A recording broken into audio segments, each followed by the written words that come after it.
Previous year question paper 2023 class 10 chapter 6 जो triangle से पहले हमने 5 चैप्टर के वीडियो बना रखे हैं। अगर आपने नहीं देखा 1 बाय 1 करके एक एक चैप्टर का वीडियो देखिए प्लेलिस्ट में।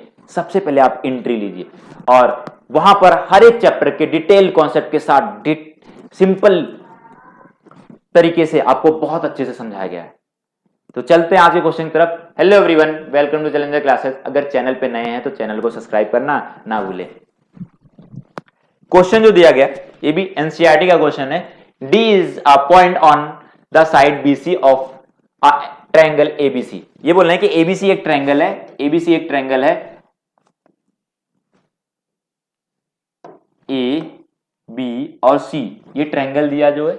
एबीसी जो ट्रायंगल है उस पे एक डी पॉइंट किस पे है, बीसी पे। डी पॉइंट अगर बीसी पे होगा तो कहीं ना कहीं वो एडी से आ रहा होगा।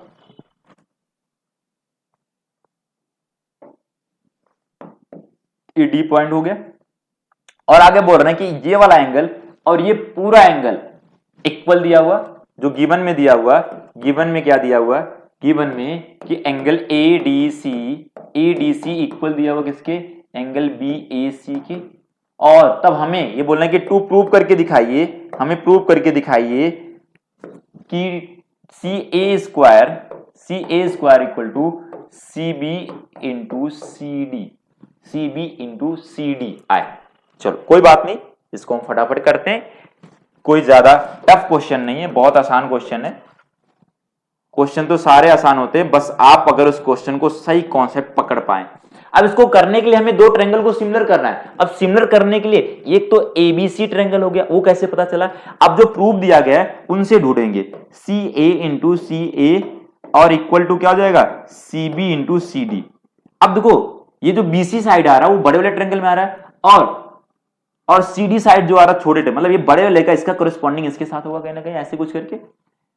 और दूसरा इसको हम कॉरेस्पॉन्डिंग तो तब देखेंगे जब इस ट्रायंगल को हम मतलब सिमिलर कर लेंगे। तो सबसे पहला काम करते हैं, हमने सिमिलर करते हैं। ठीक है, सिमिलर करने के लिए कौन कौन से ट्रायंगल को लेते हैं एक बार मैं लिखता हूं यहां पर।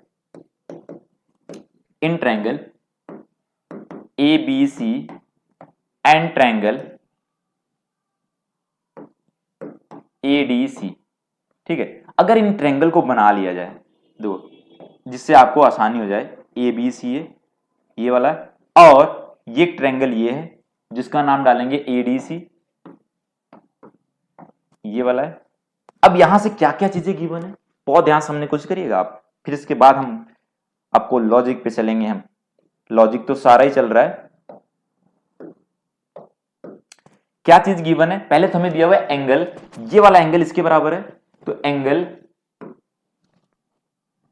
ADC equal to angle BAC, ये इक्वल है। ये हमें क्या हुआ, ये गिवन में दिया गया है। किसमें दिया गया है, गिवन में, ये पहले से हमें पता है।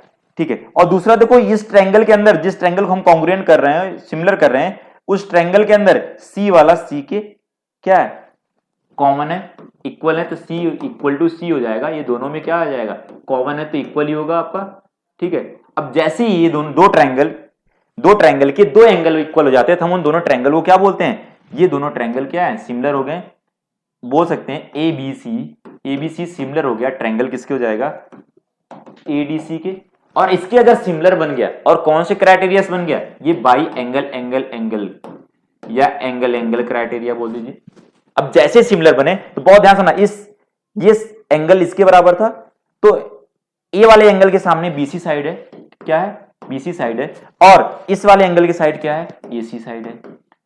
इनका जैसे ही दो ट्रायंगल सिमिलर होंगे उनके कॉरेस्पॉन्डिंग साइड का रेशियो, और कॉरेस्पॉन्डिंग साइड हम कैसे पता करेंगे, जो एंगल आपने बराबर करे थे उनके सामने वाले साइड का रेशियो लो। और ये वाला एंगल इसके बराबर था तो इसके सामने कौन सा साइड है, वो ए बी है, और इसके सामने कौन सा साइड है, वो एडी है। अब बचा कौन सा तीसरा साइड, उनको करिए। बचा आपका रह गया एसी और इधर रह गया डीसी। एसी अपॉन में क्या रह गया, डीसी। हमें जो प्रूव करने के लिए हमें इन दोनों चीजों की जरूरत पड़ने वाला है। इसको बीच वाला हटा देते हैं अभी हमने इसको, तो यहां से आ जाएगा कि बीसी अपॉन में एसी इक्वल हो जाएगा एसी अपॉन में डीसी के।